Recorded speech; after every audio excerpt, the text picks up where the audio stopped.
በነፃ ቤሩት ወስዳችኋለሁ። የልብናኖችን ቆንጆ ሩዝ ፉል ቤት አድርገን ቀለል አድርገን አገራችን ውስጥ በሚገኘው ማቴሪያል ነው የምንሰራው። የኔና ባለቤቴ ተከራክረን ኪሎ ገዝተናል። ተፈልፍሎ ሲወጣ ደግሞ ትንሽ ነው የሚሆነው። ፈልፍላችሁ በረዶ ቤት ውስጥ አስቀምጣችሁ ያወጣችሁ መስራት ትችላላችሁ። አንድ ባንድ ፍሬዎቹን እነዚህ ፈልፍለን አውጥተን እናጥበዋለን።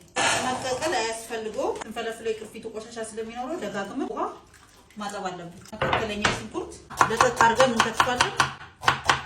ሽንኩርት ስጋ ስለሆነ የምንሰራው ሽንኩርትና ስጋውን መጀመሪያ ነው የምናበስለው።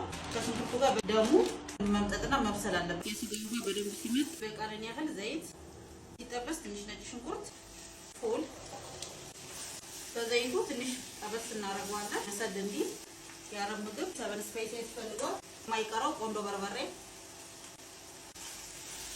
እንፋሎቱ እንዲበስል እንከድነዋለን። 2 ኩባያ ሩዝ ውሃ ነሻው ነው። በደንብ ካልታጠበ ሩዛችሁ ይቦካል። ደጋግማችሁ በደንብ እጠቡት። ተጠብነውን ሩዝ አትክልት ማጂ ያው ሳናበዛ ማጂ ስላረግን በመጠኑ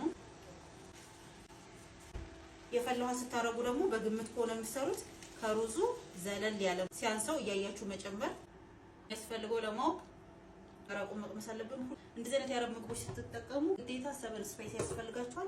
ለ20 ደቂቃ ወራዋለን። እነዚህ ዋኑት ዘቢብና ካጆ አጥቻለሁ። የፈለጋችሁት ኪሎ አለ። ዳርዋዛ ብራንድ ጅብስ ቅመምና ፓፕሪካ አለ። በራውድ ብራንድ ሽንኩርትና ኩርኩም አለ። እርድ ሰበን ስፓይሲ ካብሳ ጅቡስ የፈለጋችሁትን ቅመሞች አይነት አለ። ጠሂናም በግማሽ ኪሎ ባሪፉ ብራንድ። ብዙ ሰው ዛፈራን ይፈልጋል። ዛፈራንም አለ። ባሽኪሪና በኪሪ በ6ቱ በ12ቱ በ24 ፍሬም ኮፍ ብስኩቱ በ250 ግራም በ1 ኪሎ ደግሞ ቢስኮፍ ክሬም አለ። ኑቴላ በ750 ግራም ኩከር እንደታወቀ ነው። ሮዝ ዋተር ለአረብ ጣፋጮችና ለፊታችን ውበትም አስፈላጊ ነው። ድብስ ርማን በ1 ኪሎ እና በግማሽ ሊትር፣ ስፕሪንግ ቺዝ በፑክ በኪሪ ባልመራይ ሀላዋን በ1 ኪሎ፣ ኢንቲ በሚነከረውና ደግሞ በቅጠሉ እንዳማራጭ በቬጅቴብሉና በዚህኛው በምታውቁትና በምትወዱት ፍሌቨር ወራይና በዚህ ያለ ሱማክ በኪሎም በችርቻሮም ይሸጣል።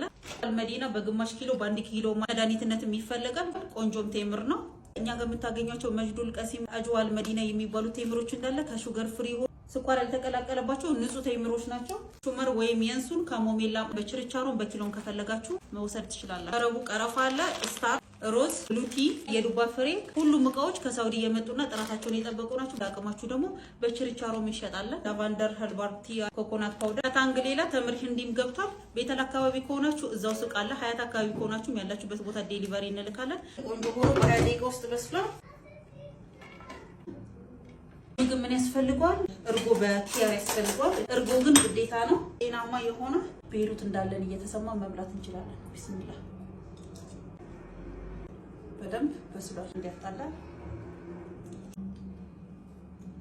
የምታውቁት ጣዕሙ ሁሉ ነገሩ እራሱ ሩዝ ፉል